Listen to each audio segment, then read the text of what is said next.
कहेहु मुखागर मूढ़ सन मम संदेशुदार। सीता देई मिलहु न तो आवा कालो तुम्हार।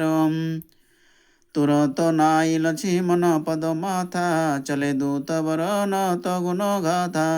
कहत राम जसु लंका आए रावण चरण शीस तिन नाये। बिहसी दशानन पूछी बाता कहसी न सुख आपने कुशलता।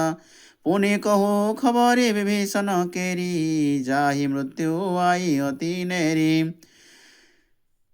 करत राज लंका सठ त्यागी होई जब कर कीट भागी। पुनि कहूँ भालू की सकट काई कठिन काल प्रेरित चली आई। जिन्ह के जीवन कर रखबारा भय मृदुल चित सिंधु विचारा। कहु तपसी न कहु बात बहोरी जिन्ह के हृदय त्रास अति मोरी। कि भई भेंट कि फिरी गए श्रवण सुजसु सुनी मोर। कहसी नरी पुदल तेज बल बहुत चकित चित थोर।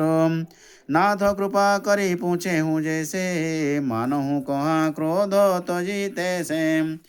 मिला जाई जब अनुज तुम्हारा जात ही राम तिलक तेहि सारा। रावण दूत हम ही सुनी काना कपि न बांधी दिने दुख नाना।